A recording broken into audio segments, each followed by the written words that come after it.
சிறகடிக்க ஆசை சீரியல்ல இனிய எபிசோட்ல என்ன நடக்குது அப்படிங்கிறத பார்க்கலாம். இங்க ரோகிணி ஃப்ரெண்டு வீட்ல தான், அதாவது வித்யா வீட்ல தான் இருக்கிறாங்க. எப்படி அத்தை வந்து கேஸ வாபஸ் வாங்குனாங்க? அவங்க அவ்வளவு சீக்கிரமா கேஸ் எல்லாம் வாபஸ் வாங்க மாட்டாங்களே அப்படின்னு யோசிச்சுக்கிட்டு இருக்காங்க. அந்த நேரம் பார்த்து சிட்டி ஃபோன் பண்ணி மறுபடியும் மிரட்ட ஆரம்பிக்கிறாப்ல. எங்க நான் கேட்ட அமௌண்ட் அப்படின்னு சொல்லி கேட்டு மிரட்ட ஆரம்பிக்கிறாங்க. இப்ப ரோகிணி தான் பெரிய வம்புல மாட்டிக்கிட்டு இருக்கிறாங்க. சோ சிட்டி கிட்ட போய் மாட்டிக்கிட்டாங்களா வசமா?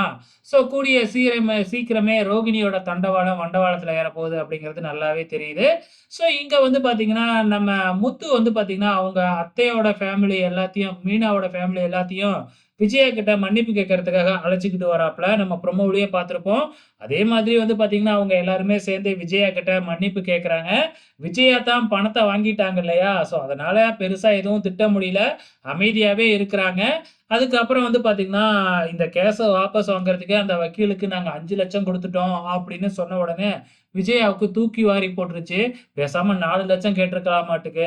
அந்த வக்கீலே எல்லா அமௌண்ட்டையும் அமுக்கிட்டாப்லயே அப்படின்னு விஜயாவுக்கு கொஞ்சம் வருத்தமாயிடுச்சாட்டுக்கு. அதுக்கப்புறம் சத்யாவும் வந்து மன்னிப்பு கேட்கிறாப்ல.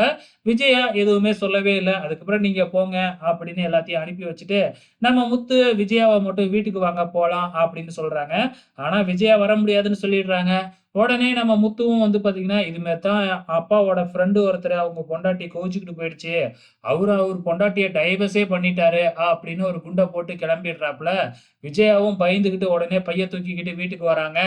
வீட்டுக்கு வர்ற விஜயாவ வெளியிலேயே நிக்க வச்சு ஆரத்தி எல்லாம் எடுத்து, வலது கால எடுத்து வச்சு உள்ளார வர வச்சு நம்ம முத்து கலாட்டா பண்ணிக்கிட்டு இருக்கிறாப்ல. ஸோ இன்னிய எபிசோட பொறுத்தளவு இதுதாங்க நடந்திருக்கு. வெயிட் பண்ணி பார்க்கலாம் நாளைக்கு என்ன நடக்க போகுதுன்னு.